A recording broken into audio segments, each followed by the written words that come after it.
एक बार की बात है कि एक गांव में एक साधु रहता था। सारा दिन राम राम जपता रहता और ढोलकी बजाकर कीर्तन करता रहता। उसकी कुटिया के पास जिस व्यक्ति का घर था वह उससे बहुत परेशान था। एक दिन वह व्यक्ति गुस्से में उस साधु की कुटिया में पहुंचा और कहने लगा कि तुम क्या दिन रात राम राम रटते रहते हो? तुम्हें तो कोई काम धंधा है नहीं, हमें तो कमाने जाना पड़ता है। तुम्हारी ढोलकी की आवाज से मेरी रातों की नींद हराम हो गई है। साधु कहने लगा, तुम भी मेरे साथ राम राम जप के देखो, तब तुम्हें पता चलेगा कि कितना आनंद आता है। उस व्यक्ति ने थोड़ा खींच कर कहा कि अगर मैं तुम्हारे साथ राम राम जपता हूं तो क्या तुम्हारा राम मुझे खाने के लिए रोटी देगा? साधु कहने लगा कि मुझे तो राम नाम की लगन लगी है, मुझे तो राम जी की कृपा से हर रोज भोजन मिल ही जाता है। तुम भी राम राम जप के देख लो, मुझे पूरा भरोसा है कि भगवान तुम्हें खाने को रोटी जरूर देंगे। वह आदमी उस साधु को चुनौती देता है कि मैं तुम्हारे साथ आज राम राम का भजन करता हूँ।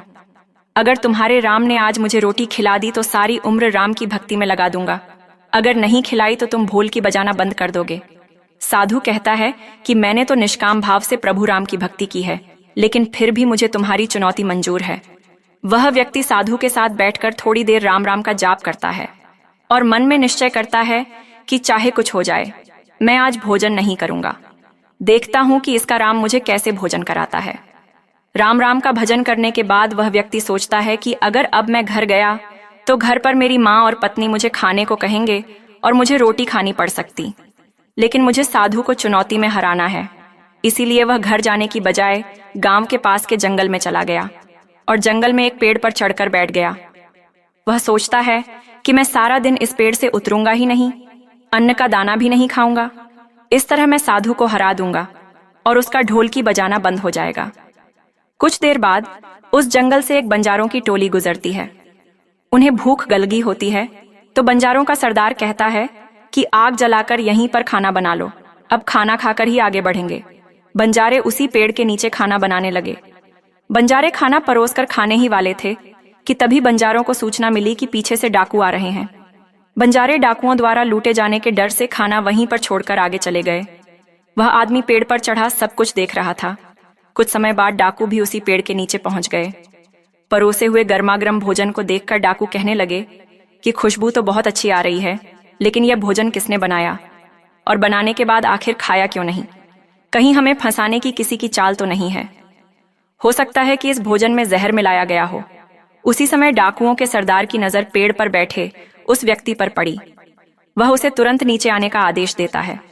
पेड़ से उतरते ही डाकू उस व्यक्ति को पकड़ लेते हैं और उससे पूछते हैं, हमें मारने के लिए क्या यह भोजन तुमने बनाया है?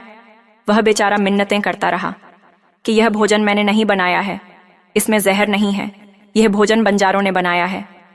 आपके आने की खबर सुनकर वह भोजन छोड़कर यहाँ से भाग गए। लेकिन डाकुओं ने उसकी बात का विश्वास नहीं किया।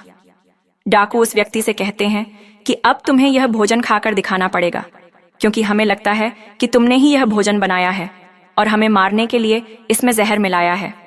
अब तुम ही सबसे पहले यह भोजन खाओगे। लेकिन वह व्यक्ति बराबर इसी जिद पर अड़ा रहा कि मैं यह भोजन किसी भी कीमत पर नहीं खाऊंगा। यह बात सुनकर डाकुओं का शक और गहरा हो गया।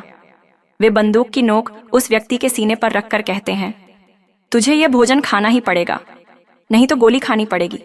मजबूरी में वह व्यक्ति भोजन खाने लगा और साधु की बात याद करके उसकी आंखों से आंसू बह रहे थे। अब उसे विश्वास हो गया कि उन बंजारों को और इन डाकुओं को राम जी ने ही भेजा है। भोजन करने पर जब उसे कुछ नहीं हुआ तो ने उसे छोड़ दिया। वह सीधा उस साधु की कुटिया में पहुंचा और साधु महाराज के चरणों में गिरकर उन्हें सारा वृतांत सुनाया और उनसे क्षमा मांगी। अब उस व्यक्ति को साधु से भी ज्यादा राम नाम की लगन लग गई। उसने अपना पूरा जीवन राम जी को समर्पित कर दिया। जय सिया राम, जय हनुमान।